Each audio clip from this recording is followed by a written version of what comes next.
নমস্কার বন্ধুরা, স্বাগতম আমাদের এই ইউটিউব চ্যানেলে। বন্ধুরা, আজকে আমরা আলোচনা করব কিভাবে রাগ নিজের নিয়ন্ত্রণে রাখা যায়। তো বন্ধুরা, ভগবান রাম যখন রাবণের বধ করেছিলেন তখন কি রাগের মাথায় করেছিলেন? সাধারণত আমাদের রাগের সম্পর্কে ঠিক রকম বোঝাপড়া করা হয়নি। উদাহরণস্বরূপ বলা যায়, আমরা খাবার খাই, নিশ্চয়ই মনের মধ্যে কোথাও হয়তো সেই খাবারের স্বাদটুকুর অনুভব রয়েছে। আবার আমরা কোনো রোগ হলে ওষুধও খাই, কিন্তু তার তো কোনো স্বাদ নেই, তবু কেন খায়? অবশ্যই রোগটি সারানোর জন্যই।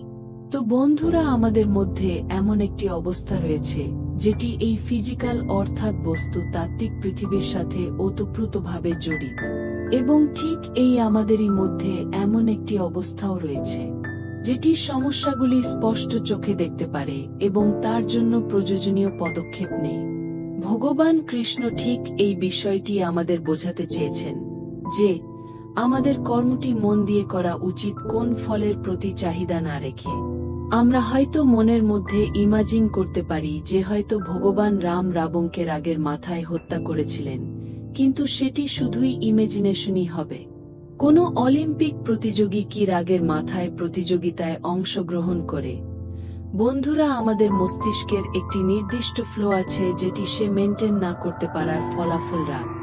আমরা হয়তো বলে থাকি যে আমার রাগ হচ্ছে, কিন্তু একটু মনোযোগ দিয়ে ভাবলে আমরা বলতে পারি যে আমরা কি রাগটিকে নিজের কাছে টেনে নিয়ে এসেছি।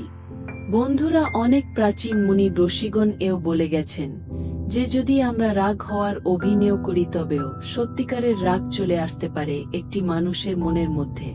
আমাদের সাথে আমাদের পিতামাতা কিংবা আত্মীয়স্বজন বা হতে পারে আমরা যাদের ভালোবাসি তাদের সাথে মতামতের পার্থক্য তৈরি হতে পারে, কিন্তু আমরা কখনো এটা ভাবি না যে হয়তো তাদেরও কিছু বলার আছে যেটা আমরা শুনতে পাচ্ছি না, এবং তারাও হয়তো এই এক ধরনের মানসিক অবস্থার শিকার।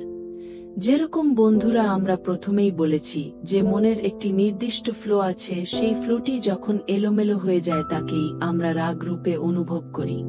ভগবান কৃষ্ণকে দুর্যোধনের মা অভিশাপ দিয়েছিলেন যে তার জন্য সেই মায়ের এক শূন্য সন্তান মারা গেছে। তার উত্তরে ভগবান কৃষ্ণ বলেছিলেন খুবই শান্তভাবে যে মায়ের মন থেকে যদি সেই অভিশাপ আসে তবে ঠিক আছে, তিনি তার মনের আশা মিটিয়ে নিতে পারেন। কখনো কখনো আমরা বিভিন্ন বিষয়ে রাগ হওয়াকে একটি নেতিবাচক দিক বলে ভেবে নেই।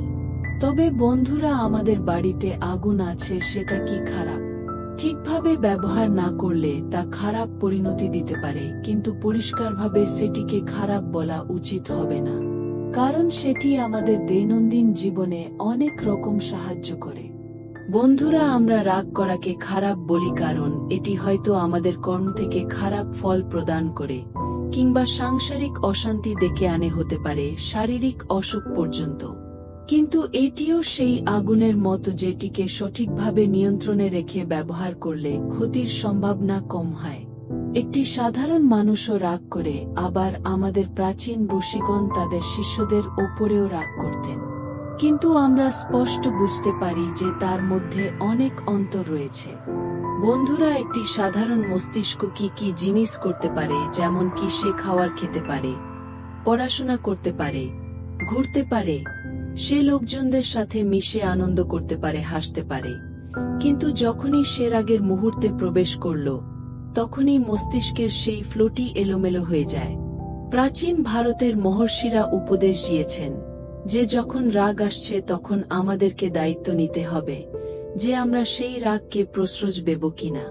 তারা আমাদের বলেছেন যে আমরা রাগ হওয়াকে রাগ বলবি না, তাকে একটি এক্সপ্রেশন হিসাবে গণ্য করব।